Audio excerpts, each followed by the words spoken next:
they're not that far away from third place. Like, I think second place, obviously out of reach, first place, way out of reach, Mm. but as far as leapfrogging, Indiana and Philadelphia, despite all this slogging along since the All-Star break, normally 3 wins in a row doesn't necessarily move you up the standings, but they're really not. They could totally get to number 3.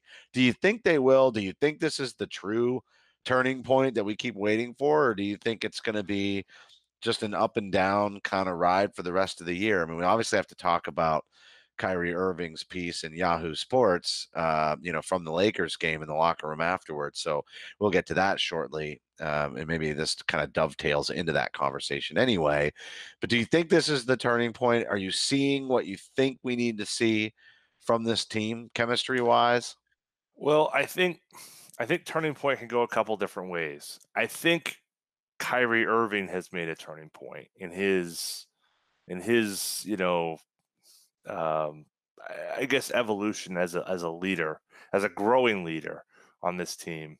I don't think that the team necessarily has made the flip switch. I think that the team of February though is gone. So I think that's one thing we can put aside. I think we're back to looking at where we were in January. I think we've got a better Gordon Hayward with the January team. I think that this team still has those communication issues. I think there's still a disconnect there from time to time. I think there's still, for whatever reason, they have a hard time coalescing into a singular focus. But I think Kyrie Irving, their leader, the player who I think has been a funk for the last 6 weeks and brought his team along with him down in that funk. I think he's out of it now. I think he's kind of figured something out.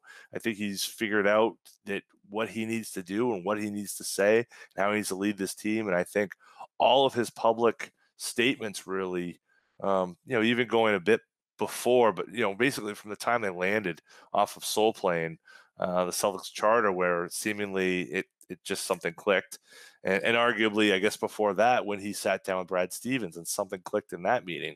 We can talk all we want about the plane, but I think it's that sit down with Brad Stevens where this started to evolve. And Kyrie's sitting on the plane, and they're playing Uno, and I think there's just that fog was lifted, that weight was lifted from him, from the team, and they're back to just being players playing and trying to get better. That's good. It's not caustic. It's not toxic. Well, they just need to Can have they a get little better? fun. Yeah, it could definitely get better, but they do need to have a little fun with it. It just takes a lot of that Mhm, stress and those issues off the table, right? I mean, that's mhm, you see good teams. You and I were talking about.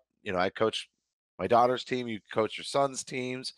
We were talking a little bit about that before the show, and just how much fun it is to watch a team really come together and grow and improve. And when they're having fun, it seems to happen faster. And this, I think maybe, I think things spiraled out of control when they didn't meet expectations coming out of the gate, and it just got really ugly really fast.